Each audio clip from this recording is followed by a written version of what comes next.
Perkenalkan, nama saya Melani Raisa Saraswati, stambuk A401-18075 dari kelas B.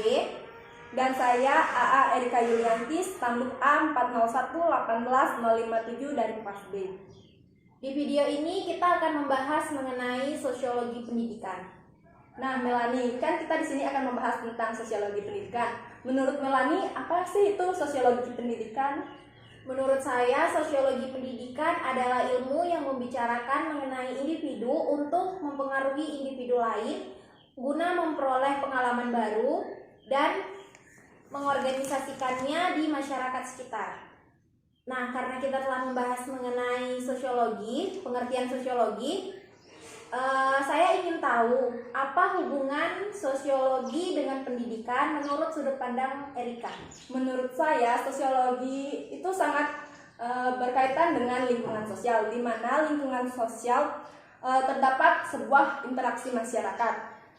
Nah, jadi dunia pendidikan itu tidak akan pernah lepas dari yang namanya pengaruh dan kebudayaan masyarakat.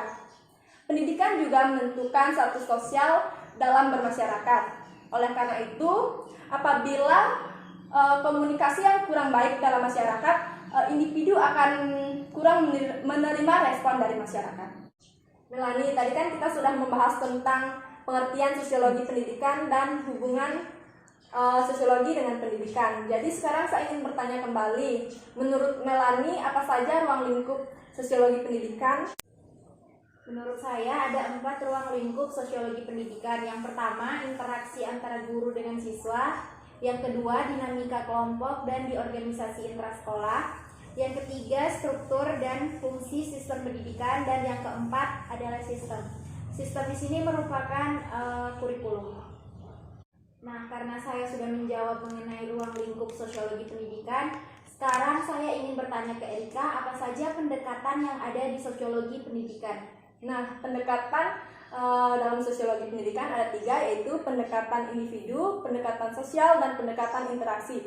Di mana pendekatan individu ini membahas tentang tingkah laku manusia, pendekatan sosial membahas tentang tingkah laku masyarakat, dan pendekatan interaksi ini membahas tentang penggabungan antara pendekatan individu dengan pendekatan sosial, di mana yaitu mengenai tingkah laku antara individu dengan masyarakat.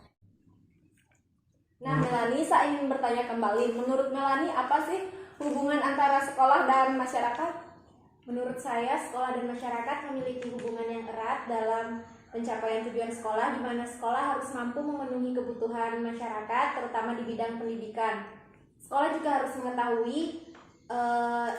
mengetahui dengan jelas apa kebutuhan, harapan, dan tuntutan masyarakat, serta masyarakat juga perlu dibina dan dikembangkan agar terjalin hubungan yang humoris.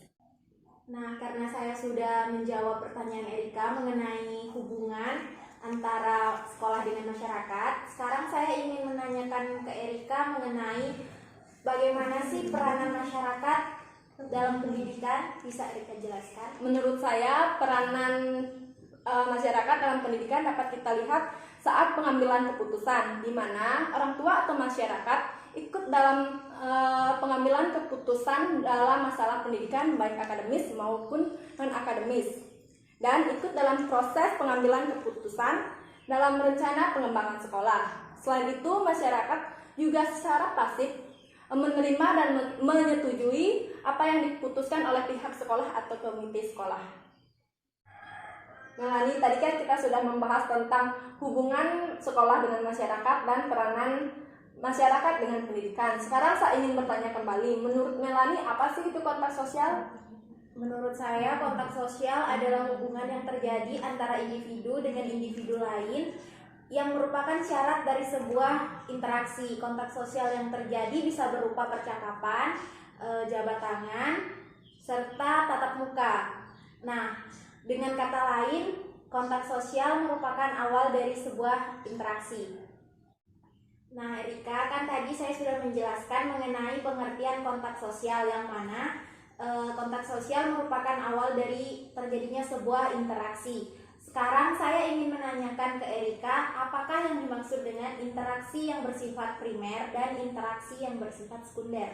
Menurut saya, interaksi yang bersifat primer adalah interaksi yang berlangsung secara langsung, seperti saat ini kita lakukan, yaitu bercakap-cakap secara langsung. Kalau interaksi sekunder, yaitu interaksi yang dilakukan secara tidak langsung. Contohnya seperti saat kita menelpon seseorang, bercakap-cakap di telepon, ataupun menonton televisi. Itu merupakan contoh dari interaksi sekunder, di mana interaksi sekunder ini dilakukan melalui perantara. Oke Erika, kita masuk ke pertanyaan yang terakhir. Saya ingin bertanya ke Erika, menurut Erika bagaimana peran pemerintah dalam dunia pendidikan? Apakah telah terlaksana dengan baik atau? Menurut saya masih belum maksimal, karena jika kita melihat ke daerah-daerah terpencil, masih banyak sekolah yang tidak mempunyai fasilitas gedung yang layak dihuni, serta sarana dan prasarana yang kurang memadai, dan kurangnya tenaga pendidik yang profesional. Jadi menurut saya pemerintah belum maksimal dalam menjalankan perannya. Kalau menurut Melani sendiri bagaimana? Menurut saya pemerintah telah berupaya dalam meningkatkan kualitas pendidikan di Indonesia walaupun belum sepenuhnya terlaksana. Mengingat jalan untuk memberikan bantuan atau menyalurkan bantuan masih sangat sulit untuk ditempuh. Jadi pemerintah telah berupaya walaupun belum maksimal begitu. Tadi kita telah membahas materi tentang sosiologi pendidikan.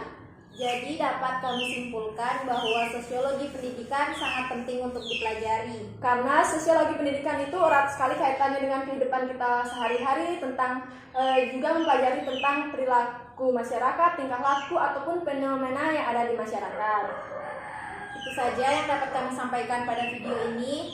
Lebih dan kurangnya kami mohon maaf. Sekian video kami ucapkan terima kasih.